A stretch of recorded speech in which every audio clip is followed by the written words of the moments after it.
Good morning fifth standard student बच्चों, ये आपकी दूसरी टेक्स्ट बुक है रिमझिम 5वीं कक्षा के लिए। तो बच्चों, आज हम नया पाठ सीखेंगे। पान नंबर 13 निकालिए। बच्चों, पान नंबर 13 निकालिए और हमारे पाठ का नाम है फसलों के त्योहार। तो बच्चों, आपको पता है हमारे यहाँ भी त्योहार होते हैं और त्योहार के दिन में हम कितने मज़े करते हैं। हमें बहुत पसंद है त्योहार। हमें खुशी होती है, आनंद होता है। तो ये त्योहार अलग अलग होता है। जैसे हमारे यहाँ होली होती है, नागपंचमी होती है, दिवाली होती है, दशहरा होता है, और जैसे बैल पोला, उसे हम क्या कहते हैं, बेंदूर कहते हैं। मकर संक्रांति होती है और बच्चों क्या क्या होते हैं, गुड़ी पड़वा होता है। तो ये सारे हमारे फेस्टिवल होते हैं। तो उन दिनों हमारे घर में अलग अलग पकवान बनाए जाते हैं, है ना। दीपावली के दिन तो हमारे घर में बहुत सारी मिठाइयाँ बनती है। उसके बाद हमें नए नए कपड़े लेकर देते हैं, नए कपड़े हम पहनते हैं। और रक्षाबंधन भी होती है। रक्षाबंधन अभी इसी महीने में है बच्चों, रक्षाबंधन। तो यहाँ इस त्योहार में, फेस्टिवल में हम क्या करते हैं, जो हमारी बहना है ना, तो भाई को राखी बांधती है और भाई उन्हें क्या देता है, गिफ्ट देता है। तो ऐसे अलग अलग त्योहार हर महीने में त्योहार आते ही है और हमारे घर में एक रौनक आती है, खुशी का माहौल होता है। अलग अलग पकवान बनाए जाते हैं, कितना अच्छा माहौल होता है ना।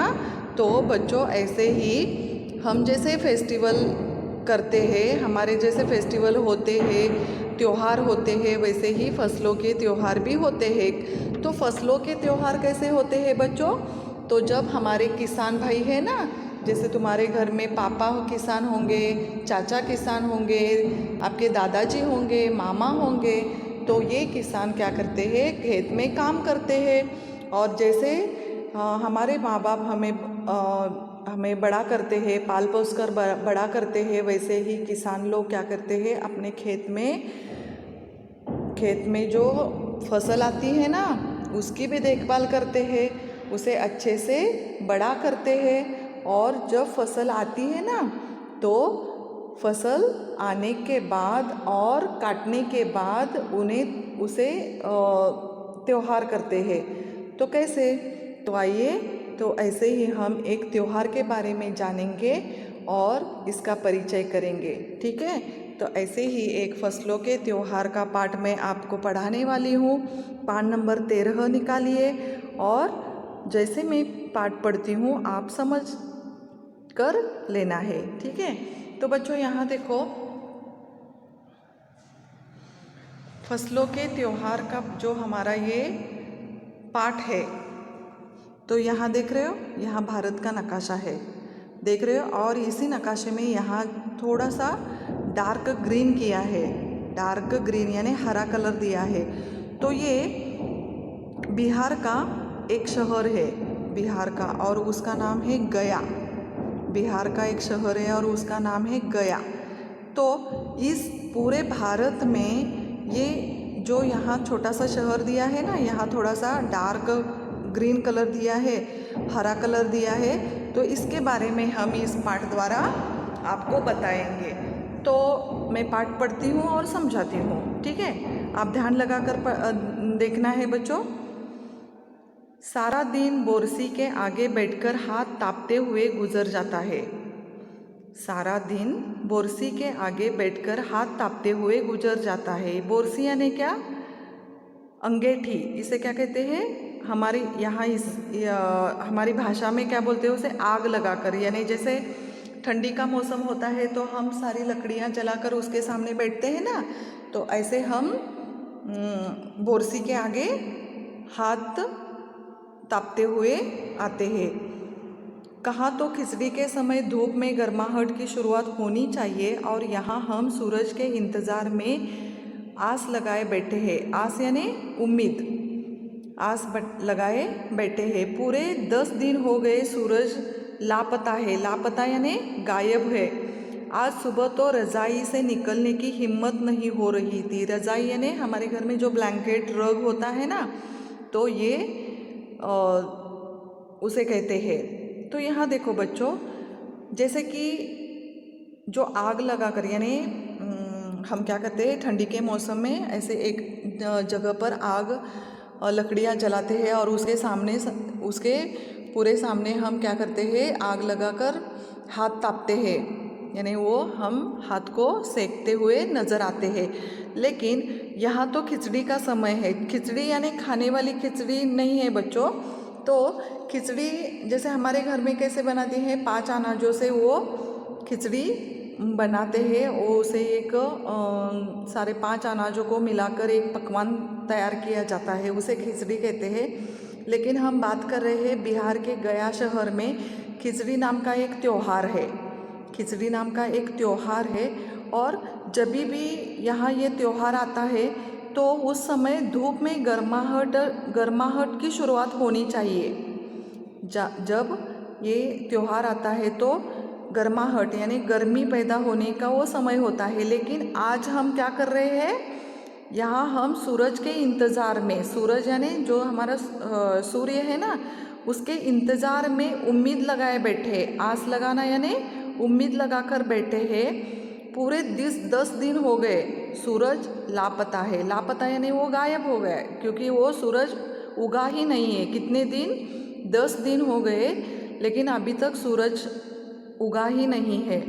आज सुबह तो रजाई से निकलने की हिम्मत नहीं हो रही थी। आज सुबह इतनी ठंड, जोर की ठंड थी कि जैसे हम ब्लैंकेट लेकर सोते हैं ना ठंडी के मौसम में, तो यहाँ भी बहुत ठंड है और रजाई से निकलने की हिम्मत नहीं हो रही थी। इतनी इतनी इतनी ठंड थी। बाहर देखने से तो समय का अंदाज़ा बिल्कुल नहीं हो रहा था।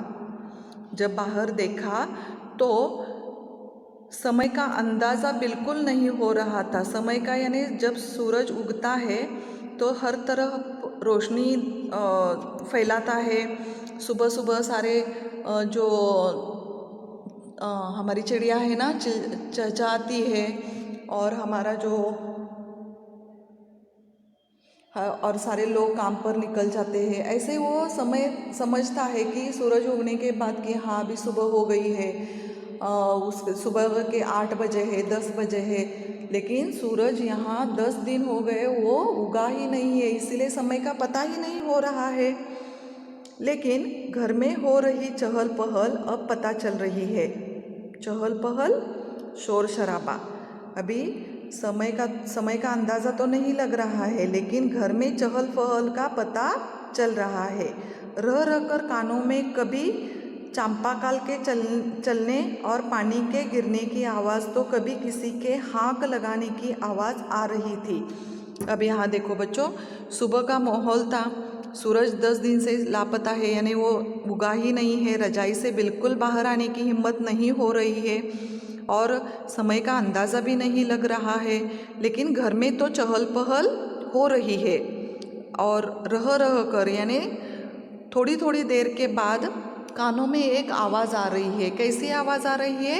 चांपाकल की। चांपाकल यानी बोरवेल, जो बोर से हम पानी खींचते हैं ना, उसे एक हैंडल होता है, वो हम नीचे ढकलते हैं, फिर ऊपर लेते हैं, ढकेलते हैं, फिर ऊपर लेते हैं, तो उसकी जो आवाज़ होती है, और जैसे हम उसका हैंडल ऊपर नीचे करते हैं तो उस तरह हमारे बर्तन में पानी गिरता है। तो उसकी आवाज़ थोड़ी थोड़ी देर के बाद कानों में कभी चांपाकल के चलने और पानी के गिरने की आवाज़ आ रही है। देखो बच्चों, थोड़ी थोड़ी देर में क्या हो रही है, बोरवेल की जो ऊपर नीचे करते हुआ हैंडल की आवाज़ और वहाँ से पानी गिरने की आवाज़, और किसकी आवाज़ आ रही है? किसी के हाँक लगाने की आवाज़। हाँक लगाने यानी जोर से पुकारने की आवाज़ आ रही थी। जा भाग के देख केरा के पत्ता आइल की ना, तो ये उधर की भाषा है, जहाँ वो बिहार की भाषा है। जा भाग के देख केरा के पत्ता आइल की नाई। केरा यानी केला, केला का पत्ता, पत्ता यानी पान, तो वहाँ की भाषा है कि जा भाग के जा और केले के पत्ते लाई है कि नहीं ये ज़रा देख के आ जा। आज ई लोग के उठे के नहीं के का बाल जल्दी तैयार होकस, अब तो उठने में ही भलाई है। तो वहाँ की ये बोली भाषा है बच्चों। तो वो बोल रहे हैं कि आज इनके उठने की कोई उठेंगे कि नहीं, आज ये लोग उठेंगे कि नहीं, और बोलो उन्हें कि जल्दी तैयार होकर आए। तो हमारे घर में भी कोई त्योहार होता है तो हमारे बड़े लोग क्या करते हैं, पहले सुबह उठते हैं, नहा धोकर पूजा करते हैं और नए कपड़े पहनकर बच्चों को उठाते हैं और ज़ोर ज़ोर की आवाज़ करते हैं कि अरे उठो, कहाँ कब तक सोते रहोगे, और सुबह देखो सुबह हो गई है, त्योहार है आज, और अच्छे से नहा धोकर जल्दी आ जाओ और नए नए कपड़े पहनकर आ जाओ। ऐसे हमारे घर में बार बार चिल्लाने की आवाज़ कानों में आती है। वैसे ही यहाँ एक त्योहार है, खिचड़ी नाम का त्योहार है, और उस त्योहार में बच्चों से लेकर बूढ़े जो लोग होते हैं उन तक जल्दी सब लोग उठे हैं और वो नहा धोकर तैयार हुए हैं, और बाकी के लोगों को भी वो कह रहे हैं कि जल्दी उठो और तैयार होकर आ जाओ। और ये सारी बातें सुनकर अब तो उठने में ही भलाई है, यानी अच्छाई है। नहा धोकर हम सब एक कमरे में इकट्ठा यानी जमा हो गए। दादा और चाचा ने क्या सफ़ेद चमाचम मांड लगी धोती और कुर्ता पहना हुआ है। मांड लगाना यानी क्या, जैसे हम चावल के पानी में हमारे जो सफ़ेद कपड़े वहाँ पर क्या करते हैं, गरम करते हैं। गरम करने के बाद वो सुखाने के बाद बहुत टाइट होता है, तो इसे हम मराठी में क्या कहते हैं, खड़। जैसे तुम्हारे मम्मी पापा को पता होगा कि ये जो पहले के ज़माने में क्या बोलते हैं उसे, पहले के ज़माने में वो स्टार्च करते हैं ना, स्टार्च। तो पहले के ज़माने में ऐसे ये यूज़ करते थे, चावल के पानी से कपड़े को भिगो कर रखते हैं, फिर उसे सुखाने के बाद वो चकाचक और सफ़ेद लगता है। और अभी हम क्या करते हैं, कपड़ों को एकदम कड़क होने के लिए उसे स्टार्च करते हैं, ठीक है। तो उस समय चाचा और दादा ने क्या किया था, सब चाचा और दादा ने क्या सफ़ेद चकाचक मांड लगी धोती और कुर्ता पहना हुआ था। मांड यानी पता चला आपको कि वो चावल के पानी होता है और उसे गर्म पानी में उसे भिगोकर सुखाया जाता है, और कुर्ता और धोती उसमें डालकर वो पहना हुआ था, यानी वो कड़क और सफ़ेद दिखाई दे। खिचड़ी में ऐसन ठाठ हम पहले कबो ना देखनी, सारा देह कनकना देवता। तो वहाँ की बोली भाषा है खिचड़ी यानी उत्सव में ऐसी ठाठ यानी ऐसी चहल पहल पहले कभी भी नहीं देखी थी। तो सारा देह कभी ना देखा नहीं, सारा देह कनकना देता। पापा ने कहा शायद आज धोती में उन्हें ठंड कुछ ज़्यादा लग रही है। तो पहले भी ये उत्सव था, लेकिन उस समय क्या था, थोड़ी गर्मी होती थी, गर्माहट होती, लेकिन इस समय का जो त्यौहार है, यानी इस साल जो आया हुआ त्यौहार है, वो बहुत अलग है। कैसे अलग है, क्योंकि इस समय बहुत ठंड है। पहले कभी भी ऐसा नहीं देखा था कि इतनी ठंड पड़ी है, और हम ऐसे हुड़ ऐसे होते हैं ना, हुड़, तो ऐसे कभी भी नहीं देखा था। तो पापा ने कहा कि शायद आज धोती में उन्हें ठंड कुछ ज़्यादा लग रही है।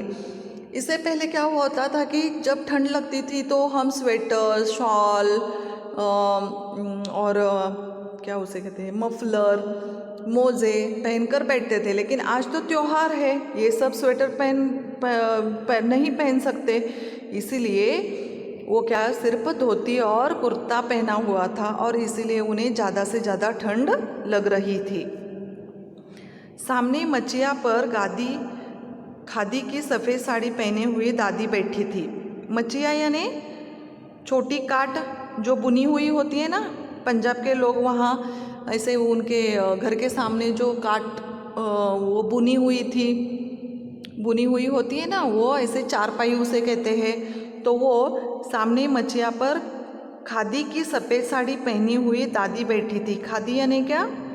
प्योर कॉटन की, खादी की होती है। तो वो दादी ने सफ़ेद साड़ी पहने हुए बैठी थी। कहाँ पर बैठी थी? मचिया पर। मचिया यानी छोटी चारपाई होती है, छोटी बुनी हुई होती है।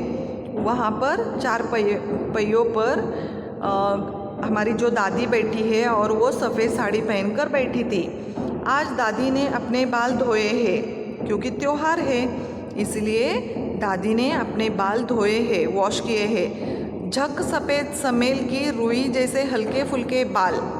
तो दादी कैसी लग रही है, उसके बाल कैसे लग रहे हैं, इतने शाइनिंग दे रहे हैं। और वो सफ़ेद बाल जो है ना, वो बहुत ही सॉफ्ट, समेल की रुई यानी बहुत ही सॉफ्ट रुई होती है ना। रुई यानी कापूस, हम मराठी में इसे कापूस बोलते हैं। तो जैसे बहुत ही हल्की हल्की सॉफ्ट जो रुई होती है ना, वैसे दादी के बाल हल्के फुल्के दिखाई दे रहे हैं। गौर से देखने पर भी एक काला बाल नज़र नहीं आता। गौर से यानी ध्यान से देखने पर भी एक भी काला बाल नज़र नहीं आता था, क्योंकि दादी के सारे बाल सफ़ेद थे। देखो बच्चों, दादी ने सफ़ेद साड़ी पहनी हुई है और बाल भी उसके पूरे सफ़ेद ही है। और गौर से देखने पर एक काला बाल भी नहीं नज़र आ रहा था। बिल्कुल धुली धुली सी लग रही है दादी। धुली धुली यानी बहुत अच्छी और बहुत ही जैसे सफ़ेद सफ़ेद लग रही थी दादी। उनके सामने केले के कुछ पत्ते कतार में रख गए। दादी के सामने केले के पत्ते होते हैं ना, केले के पत्ते कितने बड़े बड़े होते हैं। तो एक कतार में, कतार यानी क्या? एक लाइन में रखे हैं, जिस पर तिल, आपको पता है बच्चों, तिल जैसे सफ़ेद तिल होते हैं, तिल, मिठा यानी गुड़, जैसे मराठी में इसे गुड़ कहते हैं। चावल यानी तांदूळ आदि के छोटे छोटे ढेर पड़े हुए हैं। केले के पत्ते पर क्या क्या है बच्चों? तिल, गुड़ और चावल के ढेर, छोटे छोटे ढेर पड़े हुए हैं। हमें बारी बारी से उन सभी चीज़ों को छूने और प्रणाम करने के लिए कहा गया। जो छोटे बच्चे हैं ना घर में, उन्हें क्या कहा गया कि बारी बारी से एक एक करके इन सभी चीज़ों को छूना है। जैसे कि तिल को छूना है, गुड़ को छूना है, चावल को छूना है, प्रणाम करना है, छूना है, प्रणाम करना है, ऐसे कहा गया। जब सबने ऐसा कर लिया तो उन सभी चीज़ों को एक जगह इकट्ठा करके दान दे दिया। तो बच्चों ने उसे छूकर प्रणाम किया, तो वो सारी चीज़ें हैं ना, वो इकट्ठा किए और दान में दे दिया। ठीक है बच्चों, यहाँ तक हम रुकते हैं। तो हमने आज जो नया पाठ यहाँ शुरुआत की है, उसका नाम है फसलों के त्योहार। समझ में आ गया बच्चों? मैं और एक बार सिर्फ आपको पढ़कर सुनाती हूँ। सारा दिन बोरसी के आगे बैठकर हाथ तापते हुए गुजर जाता है। कहाँ तो खिचड़ी के समय धूप में गर्माहट की शुरुआत होनी चाहिए, और यहाँ हम सूरज के इंतज़ार में आस लगाए बैठे हुए हैं। पूरे 10 दिन हो गए सूरज लापता है। आज सूरज तो रज़ाई से निकलने की हिम्मत नहीं हो रही थी। बाहर देखने से तो समय का अंदाज़ा बिल्कुल नहीं हो रहा, लेकिन घर में हो रही चहल पहल अब पता चल रही है। रह रहकर कानों में कभी चांपाकल के चलने और पानी के गिरने की आवाज़, तो कभी कभी किसी के हाथ लगाने की आवाज़ आ रही थी। जा भाग के देख केरा के पत्ता आइल की ना। आज ई लोग के उठे के नखिए का बोल जल्दी तैयार होकस, अब तो उठने में ही भलाई है। नहा धोकर हम सभी एक कमरे में इकट्ठा हुए। दादा और चाचा ने क्या सफ़ेद चकाचक मांड लगी धोती और कुर्ता पहना हुआ है। खिचड़ी में ऐसन ठाठ हम पहले कबो ना देखनी। सारा देह कनकना देता। पापा ने कहा शायद आज धोती में उन्हें ठंड ज़्यादा लग रही है। सामने मज्जिया पर खादी की सफ़ेद साड़ी पहनी हुई दादी बैठी थी। आज दादी ने अपने बाल धोए हैं। झक सफ़ेद समेल की रुई से जैसे हल्के फुल्के बाल। गौर से देखने पर भी एक काला बाल नज़र नहीं आता। बिल्कुल धुली धुली सी लग रही है दादी।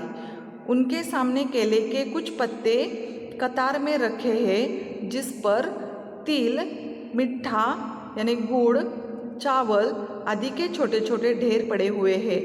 हमें हमें बारी बारी से उन सभी चीज़ों को छूने और प्रणाम करने के लिए कहा गया।